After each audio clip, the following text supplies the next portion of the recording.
We're just 2 days away from what President Trump is calling Liberation Day, when he's set to impose very sweeping new tariffs on U.S. trading partners. And neighboring Canada, already reeling from 25% tariffs on its steel, aluminum, and auto industries, is vowing to retaliate.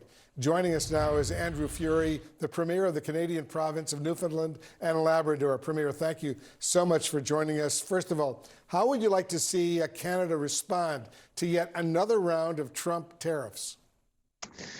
Well, I think it's important, Wolf, for people and your viewers to understand that Canadians never asked for any of this. We're left often confused, frustrated at times, angered and upset by this round of tariffs. And Canadians, by and large, understand that tariffs are not going to win on the northern border. They're not going to win south of the border. It's going to be a loss-loss situation. So we're very frustrated, very concerned from a macroeconomic perspective, but also from a microeconomic perspective as well. We see this as being and will be incredibly punitive to consumers on both sides of the border. Again, setting up a lose-lose situation. So Canadians are frustrated, they're concerned, but they will be responsive. And I do believe the conversations I've had with the Prime Minister and the United Team Canada front has been strong and firm in recognizing that we do have a position of strength. The economies are integrated for a reason, and it's not just geographic adjacency, it's the shared resources. Canada is plentiful and bountiful in natural resources that can provide the United States manufacturing jobs, it can grow their economy, it can grow our economy jointly together. That's why it's worked so well for so long. But make no mistake, we will be proportional, and we'll be responsible, and we'll be Canadian in our response. Yes, Canada's new Prime Minister, as you know, Premier, we're talking about Mark Carney, has blasted the Trump tariffs in very blunt words, saying the close ties between the two countries, in his words, are over. Listen and watch this. The old relationship we had with the United States, based on deepening integration of our economies and tight security and military cooperation, is over. Do you see the relationship between the U.S. and Canada permanently altered? I ask the question because for me, it's really hard to believe how U.S.-Canadian relations have deteriorated. These were the two closest of allies, and now all of a sudden we hear words like this, strong words like this from the new Prime Minister. So first of all, let me say that Canadians are unpackaging this tariff war in two ways. First of all, there's the economic fiscal issues with respect to tariffs, and albeit I believe that to be illogical. But then there is the blunt language from the President of the United States with respect to our sovereignty, our independence. Canada wants to work with the United States, but we do not want our independence, our sovereignty, our values, our Canadian way of life attacked in any way, shape, or form. And we feel threatened by an imperialistic, expansive agenda by the President of the United States. That said, Wolf, we recognize that this is not every American. In fact, it's likely only a handful of Americans who hold this view. And Canadians are mature enough, they're understanding enough to realize that while we have to steal a hockey analogy, we have to have our elbows up right now in the corners, that hopefully this game and this period will pass and we can rebuild a constructive relationship. I was very encouraged for the first time since the president was elected to hear him refer to our Prime Minister, regardless of political stripe, our Prime Minister, our sovereign head of our country as Prime Minister once again. Since December, he's been referring to that position and that person as governor. And that is insulting and offensive to Canadians. Governor, because he pretends that Canada is going to be the 51st state of the United States. He used to call Prime Minister Trudeau governor, governor, governor, not premier or prime minister. It's really very, very insulting to Canada indeed. How are Canadians reacting on a personal level to these kinds of comments? So it's incredibly hurtful. I can speak personally, as a father and who married an American. For me, this is actually very personal. I did some of my surgical training in Baltimore, Maryland. My daughter was born in Baltimore. She's a natural citizen. She could be President of the United States someday. Obviously, I married an American. All my children are dual citizens. So it's confusing and hurtful for me as an individual, but Canadians at large are incredibly offended. There is a moment of national unity and pride in the country of Canada that I have not seen in my entire life.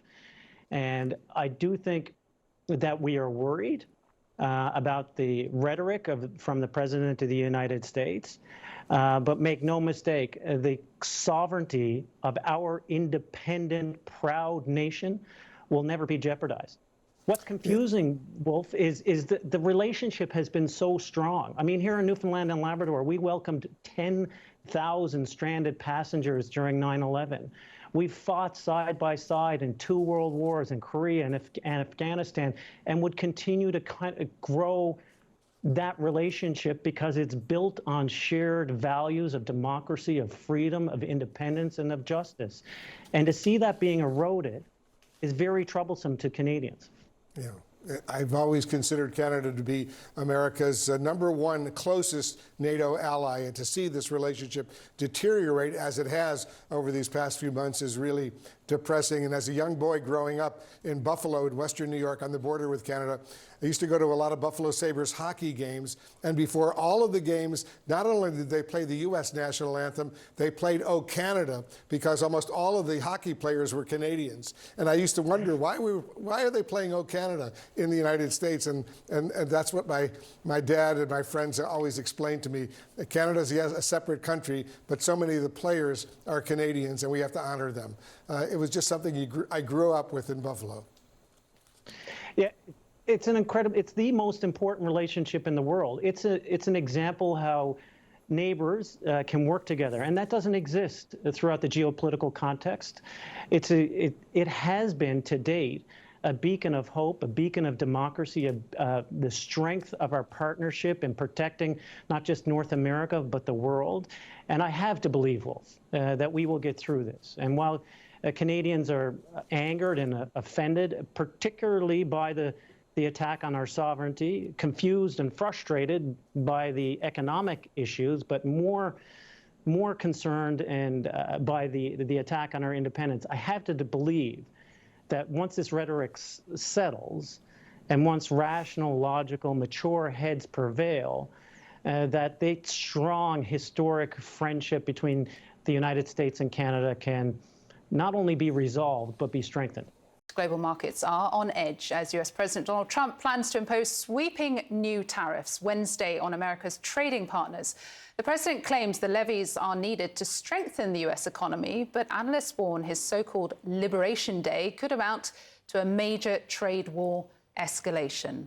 CNN White House reporter Kevin Liptak joins us now live from Washington. And Kevin, as I'm sure you've seen, global stock markets have been falling today as the deadline for Wednesday approaches.